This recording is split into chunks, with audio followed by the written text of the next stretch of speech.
Messieurs, bonjour, bienvenue à ce second Forum national des énergies renouvelables et de la biodiversité. Je commence déjà par me présenter. Je m'appelle Gaëlle Bouffard, je suis animatrice journaliste et je peux vous dire que c'est un honneur d'être avec vous ce matin, à la fois pour échanger, pour débattre, mais aussi pour construire ensemble des ponts entre deux impératifs, celui de la préservation du climat et puis évidemment la préservation de la biodiversité. Alors il y a un an du mois de juillet, Jules Nyssen, qui est avec nous, président du CERF, déclarait lors de ce forum, je le cite, « C'est un combat commun pour assurer des conditions de vie durables pour l'humanité et le reste du vivant ». J'ai envie de vous dire qu'aujourd'hui, le combat continue et il nous invite plus que jamais à faire preuve de cohérence, d'audace, mais aussi de coopération entre tous les acteurs qui sont ici, j'espère, présents dans cette salle. Évidemment, à l'heure où la COP16 de Cali en Colombie vient de se terminer, la COP29 en Azerbaïdjan est en cours, et bien nous avons l'occasion, ici, à Paris, de construire ensemble et de stimuler une coopération entre les acteurs français. Alors sans plus attendre, je vous propose d'accueillir Jules Nyssen, qui nous fait le plaisir d'introduire ce second forum. Bienvenue à vous.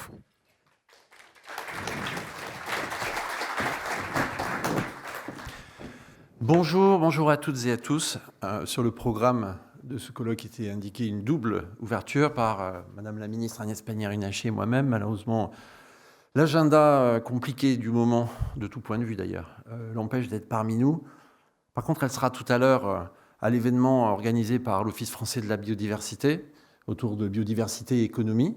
Ça me paraît important, et puis finalement, on ne lui en veut pas trop, parce qu'à choisir entre deux institutions, aujourd'hui les institutions publiques qui défendent l'intérêt général, qu'il s'agisse de la biodiversité, la chaleur, des énergies renouvelables, je pense à l'OFB, je pense à l'ADEME et à un certain nombre d'autres institutions qui sont parfois un peu ciblées par les coupes budgétaires ou attaquer un titre ou un autre. C'est important que les responsables publics puissent afficher leur soutien politique à ces institutions. Et cher Olivier, tu voudras bien transmettre quelques éléments du message que je vais passer ici à la ministre avec laquelle on entretient des rapports réguliers. Alors ceci dit, ça n'enlève absolument rien à la qualité des débats que nous aurons aujourd'hui avec des intervenants extrêmement variés. Je voudrais notamment saluer et signaler la présence de Ronan Dantec, le sénateur de Loire-Atlantique, Olivier Thibault, je l'ai dit à l'instant, directeur général de l'OFB, et merci d'être là parce que je sais ce que c'est qu'organiser un événement et ne pas y être au moment où il commence pour aller dans un autre. C'est un signe que nous apprécions particulièrement. Je voudrais saluer la présence de l'ADEME, bien entendu, avec son directeur général adjoint, Baptiste Péry-Saint-Faber, la direction eau et biodiversité avec Pierre-Édouard Guillain, l'autorité environnementale avec Laurent Michel, l'UICN, le CNPN et son président Loïc Marion, avec lequel j'aurai plaisir à échanger tout à l'heure, la France Nature Environnement, la Fédération des parcs régionaux, la Compagnie nationale des commissaires enquêteurs, la Fondation Surfrider, également des responsables d'administration déconcentrée dont il sera question ici, puis un certain nombre de nos administrateurs. Enfin, je pense que vous ne manquerez pas de qualité dans les débats aujourd'hui. De quoi s'agit-il ? Eh bien, pour introduire cette journée, j'avais envie de faire référence à une vieille citation latine qui dit « in medio stat virtu ». Alors ça fait un peu has-been de dire ça, mais enfin, de temps en temps, c'est bien d'être has-been sur des choses qui renvoient à la sagesse. Ça veut dire quelque chose comme la vérité dans la mesure, pas forcément très facile à faire aujourd'hui. Mais enfin, c'est quand même peut-être ça qu'il faut qu'on se fixe à la fois comme objectif dans cette journée et puis plus généralement comme enjeu du débat public. L'édition qui a été rappelée tout à l'heure, qui s'est tenue au mois de juillet de l'année dernière, avait pour titre « ENR et biodiversité, même combat » avec un point d'exclamation et pas un point d'interrogation, a montré l'intérêt d'organiser ce genre de rencontre. Et je note d'ailleurs que le thème de l'événement organisé par l'OFB aujourd'hui traite aussi des liens entre biodiversité et économie. Donc c'est pour ces raisons, et compte tenu de l'intérêt que ça a suscité, qu'on a souhaité poursuivre avec cette seconde édition, même plutôt deuxième édition, parce qu'il y en aura une troisième, une quatrième, et ainsi de suite, autour, cette fois-ci, d'une thématique légèrement différente, puisqu'il ne s'agit plus de mener un combat commun, mais surtout de s'allier. Le thème de cette édition s'appelle « S'allier face à la double crise, climat et biodiversité ». Alors, je vais le dire de façon assez directe, ce que nous devons faire tous ensemble dans la diversité des institutions que nous représentons ici, c'est lutter contre les catastrophes naturel. Mais est-ce que naturel est le bon adjectif ? On devrait plutôt parler de catastrophes anthropiques, parce que certaines catastrophes sont naturelles. Mais les événements de ces derniers temps n'ont pas grand-chose de naturel, ou en tout cas, ils ont une cause qui est évidemment liée à l'activité humaine, et principalement liée au changement climatique qui découle des émissions de gaz à effet de serre qu'en fort peu de temps, finalement, on a expédié dans l'atmosphère. Donc c'est ça notre combat aujourd'hui. Et il est d'autant plus difficile que j'écoutais ce matin un chroniqueur de l'ADEME sur une radio du service public, que finalement, contrairement à ce qu'on pourrait imaginer, le nombre de gens qui expriment une forme de climato-scepticisme a tendance à augmenter. Alors non pas qu'on conteste la parole des scientifiques, mais sans doute que c'est plus facile de faire comme s'il suffisait de s'adapter, ou comme s'il ne se passait pas grand-chose. C'est une forme de déni, je peux comprendre, il y a une forme d'angoisse. Donc notre devoir, c'est non seulement de mettre en œuvre des moyens pour se mobiliser, mais aussi d'expliquer que tout ça, ça peut porter un futur désirable, et qu'on n'est pas non plus en train de foncer à toute vitesse dans le mur. Ce n'est pas parce qu'on constate les effets du dérèglement climatique qu'on doit finalement se dire qu'on ne peut rien faire et donc s'installer dans une forme de déni en considérant, par exemple, que les énergies fossiles sont un don divin, au même titre que le soleil ou le vent.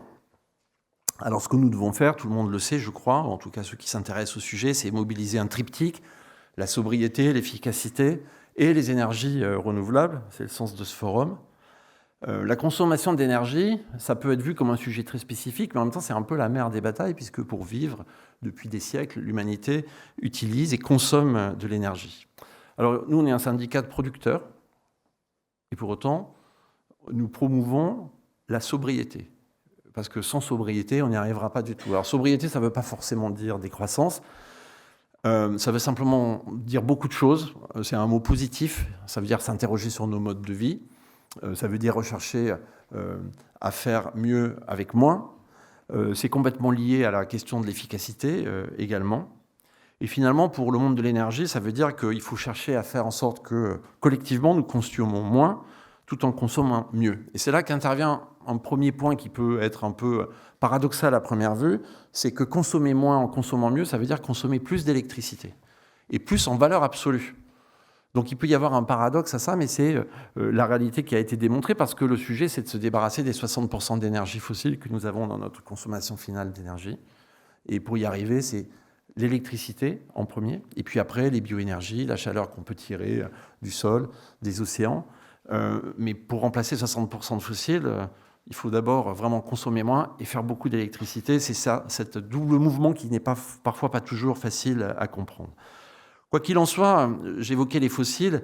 Notre dépendance aux fossiles, et en particulier en Europe, c'est un peu la double peine. D'abord, c'est une peine de souveraineté, parce que ça nous rend complètement dépendants, politiquement, économiquement, d'événements géopolitiques qui se situent ici ou là. Et on le voit avec un nouveau chanteur américain et son tube célèbre, Drill, Baby Drill, que finalement, la question de l'énergie fossile va aussi être utilisée comme une arme économique, une arme commerciale. Donc ça, c'est la première peine, et avec des traductions en matière de pouvoir d'achat et de compétitivité. Et puis la seconde peine, c'est l'atteinte à la biodiversité. Chez nous, bien sûr, là où on consomme des énergies fossiles, mais ne l'oublions pas. Là aussi, et surtout peut-être, là où on les extrait, là où on les sort du sous-sol, là où on les raffine, autant d'activités qui ont presque disparu du sol européen, mais qui restent bien réelles. Ici, c'est facile de faire comme si ça n'existait pas, mais c'est une réalité. Et je crois, dans un rapport récent, le WWF rappelait que la transition rapide vers les énergies renouvelables en substitution aux fossiles entraînerait une réduction de 95% des terres qui sont exploitées pour les énergies, d'une façon générale, et de 50% des terres dégradées dues au changement climatique. Ça, qui prouve aussi qu'on peut faire des choses. Alors, la production et la consommation de combustibles fossiles nuisent évidemment à la faune et aux écosystèmes. C'est ce qui justifie de privilégier une transition rapide vers les ENR, dont certains pensent que par rapport au statu quo, ça pourrait conduire à diminuer de l'ordre de 76% la perte de biodiversité. Je crois qu'on peut être assez d'accord là-dessus. Maintenant, est-ce que tout ça donne un blanc-seing aux énergies renouvelables ? Certainement pas. Je le dis à chaque occasion, et je pense que personne ici dans le monde de l'énergie renouvelable ne dira le contraire. La question, c'est de trouver le juste équilibre entre les enjeux in medio stat virtu. C'est s'allier pour réussir, c'est l'objectif de ce forum, et c'est dédier notre énergie, j'ose dire, aux causes structurelles d'effondrement de la biodiversité.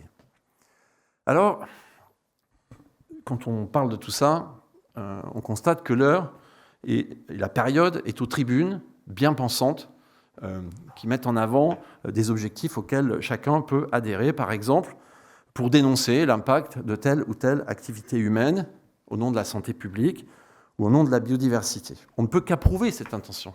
Elle est extrêmement louable.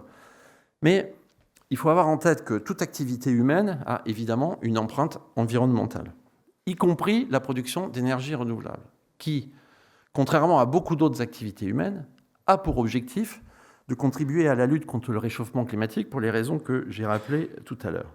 Mais remplacer 60% d'énergie fossile, toute importée, dont la production et la transformation est absolument invisible chez nous, par de l'énergie renouvelable sur le sol national, ça ne va pas passer inaperçu. Ça va se voir et ça aura une empreinte visuelle, environnementale. Le nier serait complètement naïf et dangereux. C'est d'ailleurs pour cette raison qu'il y a une séquence ERC. On sait très bien qu'on ne peut pas le faire sans empreinte. La question, c'est de trouver le bon équilibre et de la minimiser le plus possible. Alors évidemment, je voulais dire un petit mot ici de tribune, j'en parle parce qu'il y en a une qui a été publiée par le journal Libération, dont je voudrais juste citer quelques extraits pour que ça puisse servir de guide à la réflexion pendant la journée. Le titre d'abord. Pour un arrêt du déploiement des centrales photovoltaïques en milieu naturel. Dans la tribune, on lit « L'industrie du photovoltaïque projette de détruire plus de 150 000 hectares d'espaces naturels et les paysages qu'ils constituent d'ici 25 ans. » Pas bien sur la base de quoi se fonde cette affirmation. Certains industriels, nous donc, méprisent la biodiversité et réalisent le casse du siècle. Les communes, pour beaucoup financièrement exempts, qui louent leurs parcelles, sont des proies faciles pour ces marchands de soleil. Les élus locaux réunis bientôt en congrès à l'initiative de l'Association des maires de France apprécieront certainement. L'accélération criminelle voulue par les industriels du secteur. Moi, je ne sais pas qui a rédigé ça, et je ne sais pas comment un certain nombre de personnalités qu'on apprécie pour leur qualité scientifique, leur qualité artistique et le rôle qu'ils peuvent jouer dans la société ont réussi à signer ce texte. Mais bon, je vais retenir quand même une phrase de cette tribune, et puis on s'en servira comme fil conducteur. C'est la suivante. Il ne s'agit pas ici de s'opposer à la décarbonation, mais d'avoir une approche systémique pour que l'action pour le climat se fasse avec la préservation de la biodiversité et non contre elle. Et c'est bien ça l'objectif qui nous réunit ici. J'ai fait un post sur LinkedIn à propos de cette tribune sur Libération. Il y a eu beaucoup de commentaires. Je voudrais vous en lire un parce qu'il émane de quelqu'un dont la modestie m'empêche de citer le nom ici, mais qui est quelqu'un que j'apprécie beaucoup, qui a été un interlocuteur régulier dans ses fonctions professionnelles précédentes de notre syndicat. Sa réaction, c'est la chose suivante, je le cite. « Des historiens se demanderont un jour pourquoi et comment certains pays ont pu adopter si vite des technologies destructrices de la nature dans le courant du XIXe siècle et, à l'inverse, adopter si lentement et avec tant d'hésitation et de prudence excessive des technologies inversement bénéfiques pour remplacer les premières au début du XXIe siècle, malgré l'urgence manifeste et documentée à le faire. » Alors, comment faire ? J'entends dire que les ENR sont produites par des industriels, comme s'il y avait derrière le mot industriel quelque chose d'un peu négatif. Et alors, est-ce que les industriels saccagent la nature pour faire du profit ? En tout cas, dans le monde des ENR, je ne suis pas sûr que ce soit là qu'on va trouver les plus mauvais élèves. À quoi répond l'action de ces industriels des ENR ? Parce que oui, ce sont des industriels, ce sont des entreprises privées. Leur action répond à une politique publique de l'énergie qui est définie par le Parlement et par les pouvoirs publics. Leur action répond donc à un enjeu d'intérêt général qui s'exprime au travers de procédures très encadrées, au travers d'appels d'offres, et qui fait l'objet d'une réglementation extrêmement rigoureuse au point qu'on pourrait sans doute qualifier en la matière la France de championne du monde. Donc, je crois que ces critiques-là sont vraiment excessives. Ce dont nous avons besoin, et c'est j'espère ce que nous contribuerons à faire avancer aujourd'hui, c'est un besoin d'objectivation, et ce besoin d'objectivation, il est croissant. Quel est le problème que nous cherchons à traiter ? Quelles sont les solutions les plus efficaces ? Comment atténuer leurs empreintes environnementales? Quelles sont les contraintes techniques? Je reviens un petit peu sur ce sujet de la tribune, et notamment l'exemple du solaire photovoltaïque. Au fond, comment les choses sont présentées? On pose comme prémisse le fait que tout l'objectif solaire peut être fait sur des terres déjà artificialisées, des terrains anthropisés. Et donc, on conclut que l'usage de tout autre espace devient un crime contre la biodiversité. Fin de discussion. Est-ce que ça n'est pas un peu court comme argumentation? Non, nous ne pensons pas que les terrains anthropisés suffiront à faire l'objectif.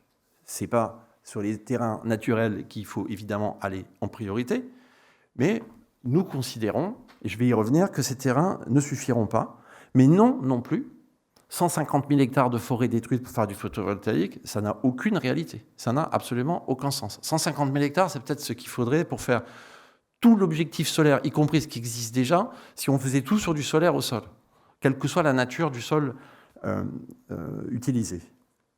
Alors pourquoi est-ce que nous considérons qu'il n'y a pas assez d'espace anthropisé valorisable pour le solaire? D'abord parce que tous ne sont pas adaptés techniquement. Parce que le gouvernement, qui avait quand même, au travers de la loi d'accélération des énergies renouvelables, ouvert la possibilité d'utiliser des friches en zone littorale, n'a finalement proposé que 20 sites, là où on avait l'impression qu'on avait pu en identifier d'autres, sur des friches, j'entends. Et puis aussi, je vais un peu vous surprendre, à cause du ZAN, zéro artificialisation nette. C'est-à-dire une législation et une règle bienvenue qui a également été édictée au nom de la protection de l'environnement. Pourquoi le ZAN? Parce qu'il a redonné de la valeur au foncier artificialisé. Il lui a redonné de la valeur dans des opérations de réaménagement urbain. Prenons l'exemple de la solarisation des parkings, qui est une obligation. Et pourquoi est-ce que ça avance si lentement? Parce que les gestionnaires de ces parkings, je ne parle pas du parking du Leclerc en Bretagne où il faut se protéger de la pluie, ou de l'Intermarché à Toulon où il faut se protéger du soleil et où on peut offrir aux clients une borne de recharge pour la voiture électrique. Je parle des parkings des très grandes zones commerciales où les installations sont amorties en 2 ou 3 ans et qui constituent des réserves de foncier artificialisé qui ont une valeur considérable pour les communes et les grandes agglomérations qui souhaitent faire du renouvellement urbain. Est-ce que c'est mal? Non. C'est une bonne chose de faire ça, d'essayer de reconstruire la ville sur elle-même et de la densifier. Mais ça utilise un foncier anthropisé qu'on peut à bon compte dire tout ça c'est bien pour le solaire. Voilà. Ce que je voulais citer ici, c'est que les choses ne sont pas simples. In medio stat vertu. Alors nous n'avons pas peur de ce débat, on n'a pas peur non plus des chiffres. Je sais que l'ADEME a produit il y a quelques années une étude qui évaluait une 50aine d'hectares, le foncier anthropisé disponible pour faire des panneaux solaires, mais en approfondissant un peu ce travail, d'abord 50 gigawatts, 50 hectares, c'est la moitié de ce qui serait nécessaire aujourd'hui. Mais en approfondissant un peu ce travail, en regardant département par département quels étaient les sites réellement exploitables, on est arrivé à 8,6 gigawatts de potentiel, c'est-à-dire assez loin des 100 gigawatts que la PPE nous invite à faire à l'horizon 2035. Donc oui, objectivons tout ça. Regardons ce qui va sortir des zones d'accélération proposées par les élus locaux qui connaissent leur territoire. Et puis, s'il le faut, relançons une étude pour examiner réellement où est le potentiel de foncier anthropisé et faisons-en de véritables zones d'accélération du solaire photovoltaïque. Tout le monde applaudira et tout le monde sera d'accord avec ça. On nous dit aussi, et merci aux gens qui font des commentaires moins positifs que celui que j'ai lu tout à l'heure sur mes posts LinkedIn, que les industriels, je cite, cherchent à contourner la réglementation. Alors là, ils seraient bien en peine de le faire, je pense. D'abord parce que la réglementation, je le rappelais, est extrêmement tatillonne. Ensuite parce qu'il existe dans notre pays une multitude d'observateurs plus vigilants les uns que les autres, et il y en a un certain nombre dans la salle, et c'est tout à leur honneur.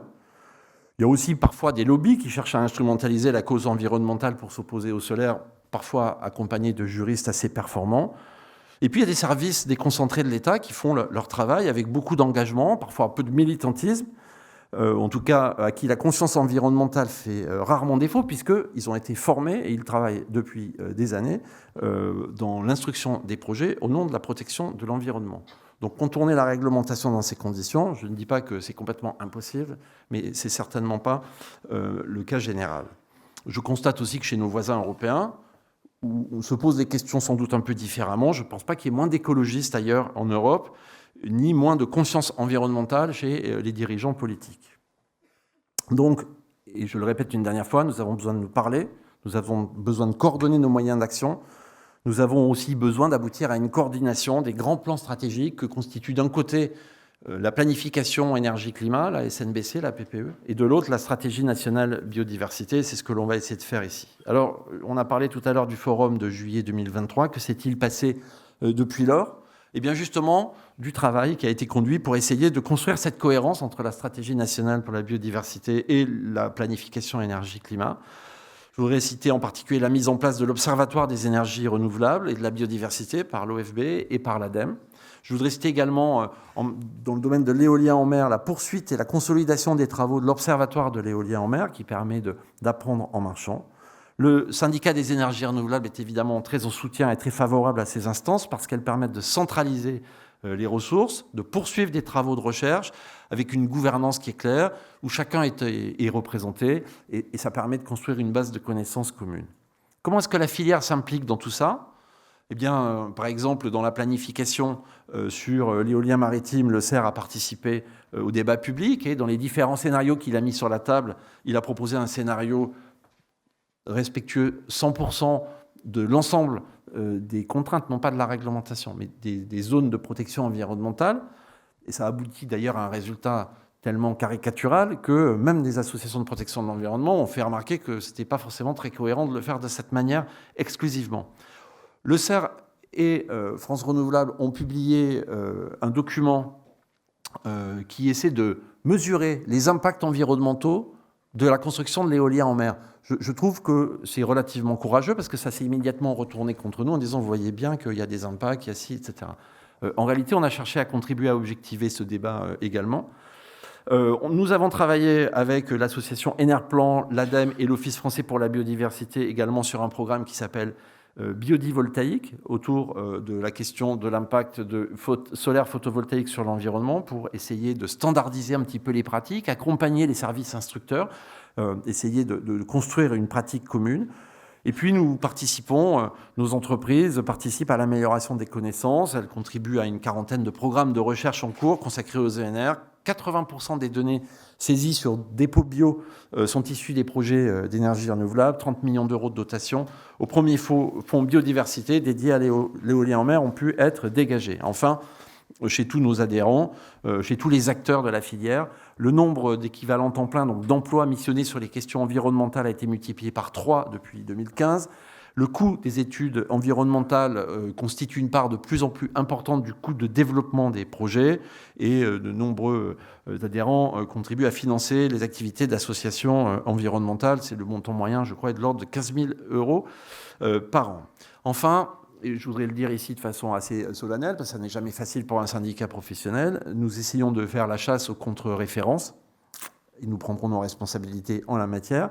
Et puis nous souhaitons mettre en place une politique de transparence en proposant des visites de sites. Ce n'est pas toujours simple parce que pour des raisons de sécurité, ils sont parfois fermés au public, mais on peut très bien ouvrir des sites, organiser des visites et des conférences pour que chacun voit la réalité de ce qu'il en est. Quels sont les objectifs de nos débats et je conclurai là-dessus. Premièrement, comprendre les implications d'un cadre juridique qui est en pleine évolution et qui doit chercher à faire progresser en parallèle à la fois la défense de la biodiversité et de l'environnement et le déploiement des énergies renouvelables qui sont un facteur essentiel de ce combat.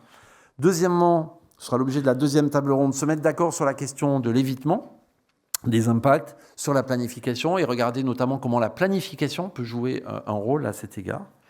Troisièmement, et ce sera le troisième débat, montrer l'opportunité qu'offrent les partenariats sur le volet recherche et développement pour faire avancer les connaissances, trouver les bons points d'articulation, également les bonnes solutions. Moi, je ne suis pas un adepte du techno-solutionnisme, mais en même temps, on a des capacités d'innovation qui sont considérables et ça laisse en permanence ouvert un champ des possibles. Donc, je le répète, on n'est pas face à un mur ni dans un ensemble fermé. On est suffisamment agile, je pense, et doté de moyens pour trouver des solutions nouvelles un peu tous les jours. Et enfin, quatrième débat, trouver les pistes pour améliorer les échanges entre les différentes parties prenantes sur l'ensemble de la vie des installations ENR, notamment entre les services instructeurs et les porteurs de projets. Voilà un bon programme de travail, je crois. Je suis sûr que tout ça sera très riche. Je vais maintenant quitter cette tribune, je vais vous laisser le soin, comme on dit dans la marine, et je conclurai en disant Vive la biodiversité et vive les énergies renouvelables. Merci beaucoup.